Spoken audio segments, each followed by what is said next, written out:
if there's one thing we've learned about Scott Robertson, and this includes his first couple of tests this year, is that he will err on the side of caution. I think we can actually take a bit more out of this French series than a lot of people think. You can say what you want about their players, but they still have the same coaching staff. I've got absolutely no issue with the Springboks trying to bend things as far as they can in order to gain an advantage. They've done it before. They'll do it again. DSPN, the Devlin Sports Podcast Network. It's our great pleasure again to welcome the most trusted and respected journalist in New Zealand sport, I think, is Jamie Wall from RNZ. He's been an old mate, great friend of the show for years. And we're here to discuss the All Blacks team naming tomorrow morning. Look at that sweaty you got on there, pal. Oh, hoodie, sweaty. I call it a sweaty. I've been down to that club, you well know. Yes, that's right. I was actually back there on the weekend. Watched Prince have a good win over Wellington. Saw our old friend Keith Quinn up there. Wow. And it was awesome to see him in good health up there. His team didn't do so well, though, unfortunately. Nisbo's a big fan as well, isn't he? Yeah, Nisbo is up there. Jimmy Kays as well. Toby Robson, myself. So Miles Davis. Don't forget Davis as well, Miles mate. Davis, okay. Miles Davis, Paddy Gower. So yeah, it's really if you're in the media, that's your club. That's your club. Poneke down in Wellington. Team gets announced tomorrow, the All Blacks. Jason Ryan has already indicated as well, that there are going to be changes, that they're going to use, well, hopefully, all those who haven't been used so far. Is that what you're expecting? So we're going to see McAllister, we're going to see Hotham. Who's the other one that hasn't been used? Jacobson. There we go. And Anton Lienert-Brown. Yes, and if Lienert-Brown is back, yeah. Yeah. And also there could be another one as well because of Tupou Vai sitting out this week. They are a bit light at lock, and you've got to remember that Fabian Holland, and I can't remember this ever happening at least for a type forward anyway, a guy debuting and playing 80 minutes of his first two games, so they might want to look at his. It happened in the old days, Jamie, okay? It used to happen. It did happen in the old days. I can't remember this happening in the pro era anyway. I mean, even guys like Sam Whitelock would debut off the bench. So great shift from Fabian Holland there. So Natoya Akoi from the Chiefs has been in with the squad since before the first test. So it could be a chance for him to come in just to cover that locking department. Well, a couple of those changes. Yeah, keep going. I will say Luke Jacobson is probably going to be coming in anyway because of the injury situation.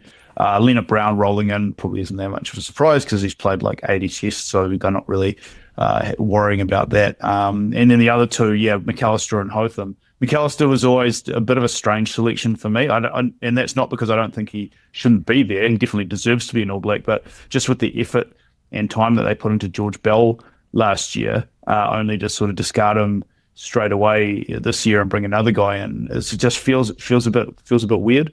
And then Hotham as well. I mean, he's already got test experience. So, yeah, they're going to be rolling these guys out. And being at home for the Chiefs, I mean, just off the top of my head, I'm thinking, what, do you start Tokiaho? You've got Jacobson in there. Do you start Ratama and McKenzie at 10? And do you start Tupai or Lienert-Brown? I mean, it could just be a complete Chiefs benefit here. The question being, how many changes do they make? Because we've got a winning side as well, and that side pretty much stayed the same after the first test, so you can bring new players in. But are you more inclined to do that off the bench or rather start them? Yeah, that's a great question, because if there's one thing we've learned about Scott Robertson, and this includes his first couple of tests this year, is that he will err on the side of caution. And he's made it quite clear that they want to be winning this test, put in another convincing performance like they did on Saturday night. But also, he did say before this that he is going to use all 33 of these players. Yeah. And he's actually already used a couple of guys that weren't named in that original 33 as well. So he might have painted himself into a corner a little bit on this one, because of course, if you really want to go out and flog these guys, you're only going to make those injury replacements and keep that continuity going. So it will be interesting to see what he names. It's also going to be really interesting to see what the French do as well, because there was enough sort of good out of that, even though they lost that test convincingly. There was enough in there from a few players to have kind of made a case to be like, let's put the best of those two sides together to really have a crack and take one off the All Blacks in this one. Well, they've got plenty of motivation to do that. Look, I thought that scoreline reflected really the gap between the two teams. That should be the gap between the two teams, because this is our A team and this is not their A team. So putting 30 points between us, that's important. would we not be more inclined to slap it down again and go, listen, okay, you bought an understrength side here. This is what you're going to get. Yeah, I mean, I personally, I'd like them to do that. I sort of go back and forth on this, though, because I'm like, well, they named 33 players for a reason. I agreed with that you want to name a big squad because you want to try guys out, see what you can get out of them for later in the year, because, of course, the attrition rate is going to be very high. It already is very high. We've already lost the captain of the team to injury, as well as a few other guys as well. So you're going to need these guys sometime down the track. So you might as well give them a run now in games that, they should be winning. And then on the other hand, I'm like, yeah, I really think the All Blacks need to make a statement. They've actually got a pretty difficult assignment coming up when they head to Argentina in a few weeks, because that's a good Argentina side. They haven't had the best time of it against in their last couple of tests, but they did just beat the British and Irish Lions, and they beat the All Blacks last year. Yeah, they beat every team in the Six Nations. The Rugby Championship last year. Yeah. Yeah, so it's just going to be an interesting one, because usually this Argentina trip you would count on being able to blood a few players as well, but all of a sudden this is an Argentina team that wants to create some more history from themselves. Yes, they've beaten the All Blacks before, and we've unfortunately had to get used to that, but they haven't done it at home yet, and so there's going to be plenty of motivation for them going into this two-tier series. Jamie, how good are we, and you've been there at these games, and so you get to see a lot more when you're actually on the ground as opposed to watching on telly. How good are we compared to the opposition we're playing, compared to, say, what the other teams around the world, and obviously I mean South Africa, and they're playing against Italy, in the big comparison balloon for us here? Well, I think we can probably actually take a bit more out of this French series than a lot of people think, because you can say what you want about their players, but they still have the same coaching staff going on there. And one of the main coaching staff members for the French is the defensive coach, Sean Edwards, who has been really influential in not just French rugby, but all rugby, really, in the way that the defence is played. And so the defensive patterns that the French have been running are still very effective. And you saw that in that first test. And the All Blacks had to really kind of come up with some stuff on the fly there, and then change it up in the second test, because the French would have had a really good look. And if you look at the patterns they were running, they were actually pretty different between the first two tests. The first two tests, you saw the forwards creating these sort of like mini attacking lines, one behind each other, and working players in between those two to confuse the defence. And that worked quite effectively with Beauden Barrett coming around in the boot to create that extra man.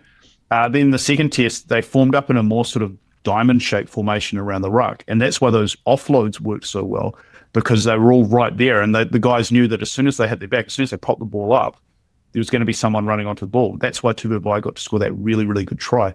So the innovation that they showed and the change in game plans, that's really heartening for me going forward.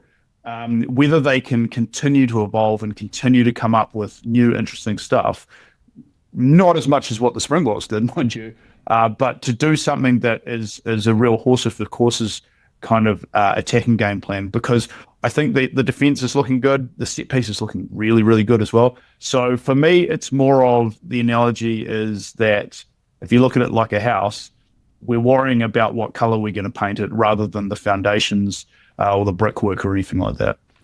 Yeah, those moves from the All Blacks, the Springboks, you could say they're kind of bending the rules or adjusting the rules or looking for ways to actually, see whether they can actually take advantage of a rule. That's completely different from producing a move like a line-out move. I mean, these are worlds apart, these two things. Well, man, I've always said, if you're not cheating, you're not trying. I've got absolutely no issue with the Springboks trying to bend things as far as they can in order to gain an advantage. They've done it before. They'll do it again. It's not like the All Blacks have never done this before. No, of course, guilty. Let's just take a deep breath and say, well, Richard McCaw made a career out of that. Oh, please, so, when? Give me one instance where he came in from the side, just one. When he was wearing a Crusaders jersey, mate. You know that. Of course. Let's finish with this.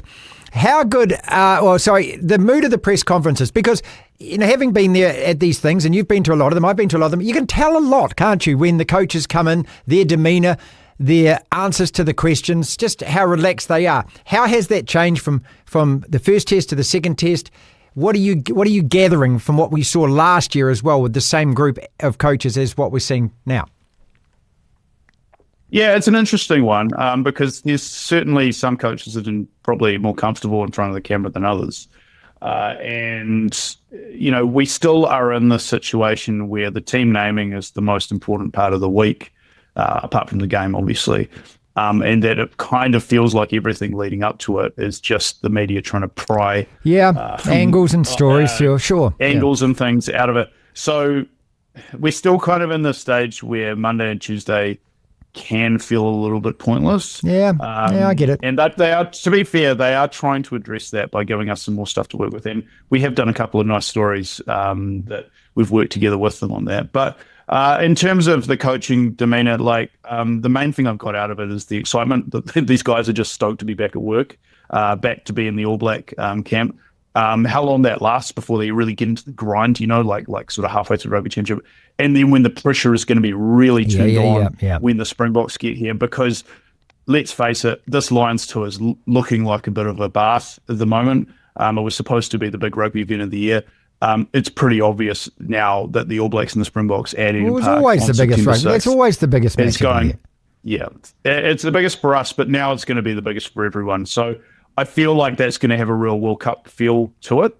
How this coaching staff and the players kind of react to that because of the amount of scrutiny that's going to be on them.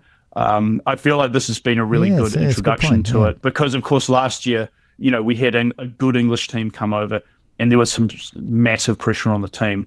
It worked out really well. We got some really good stuff done and they played some good rugby as well. So it's a different situation. I think that you've got a few guys that are a bit more comfortable with what they're doing, but there's always this air of tension around this real edge in the air, and that's the All Blacks. That's never going away.